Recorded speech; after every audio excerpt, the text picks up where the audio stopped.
বিসমিল্লাহির রহমানির রহিম। সুধীবৃন্দ, আসসালামু আলাইকুম। জহুস ভয়েসে আপনাদের স্বাগত জানাচ্ছি। আমি অবসরপ্রাপ্ত ব্রিগেডিয়ার জেনারেল মোহাম্মদ জহুরুল আলম।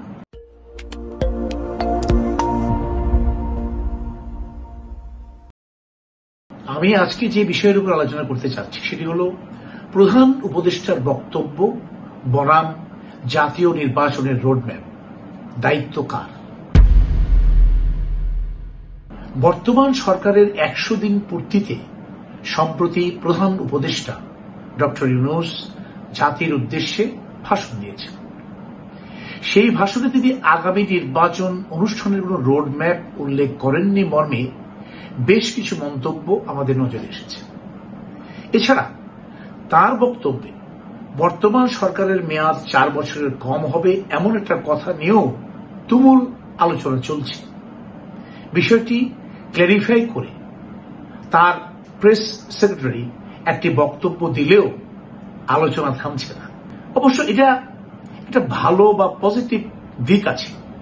যেমন সরকারের কার্যক্রম নিয়ে আমরা এখন আলোচনা বা সমালোচনা করতে পারছি নির্বিঘ্নে। সত্যিকার গণতন্ত্রের দিকে পথ চলা শুরু হয়েছে বলতেই হবে। আমার জানা মতে প্রধান উপদেষ্টা নির্বাচনের সময় নির্ধারণের দায়িত্ব রাজনৈতিক দলগুলোর উপরে ছেড়ে দিয়েছেন। এমনকি বোধ করি এরকম কথাও তিনি বলেছেন যে সাম্প্রতিক সংস্কার প্রক্রিয়া স্থগিত রেখে বা সংস্কারের কাজ ইনকমপ্লিট রেখেও যদি রাজনৈতিক দলগুলো নির্বাচন চায় তাতেও সরকারের আপত্তি থাকবে না। সুতরাং বর্তমান সরকারের ৪ বছর মেয়াদী বা তার কম এ ধরনের বিতর্ক করবার আর সুযোগ নেই। তাই বলতে চাই, নির্বাচন অনুষ্ঠানে শুভস্য শীঘ্রম কথাটি সবথেকে বেশি প্রযোজ্য হচ্ছে এখন। বিএনপি মহাসচিব বলেছেন, যত দ্রুত নির্বাচন হবে তা দেশের জন্য, জাতির জন্য মঙ্গল।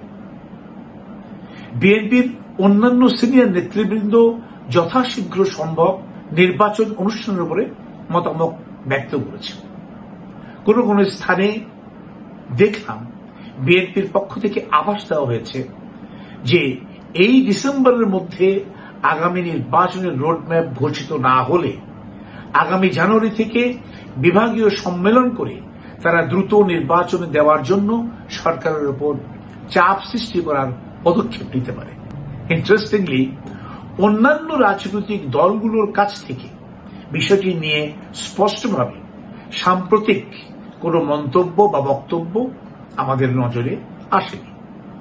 সেজন্য আমি আবারও সকল রাজনৈতিক দলসমূহকে সমন্বিতভাবে নির্বাচনী রোডম্যাপ তৈরি করে জাতির সামনে তুলে ধরার জন্য উদাত্ত আহ্বান জানাচ্ছি।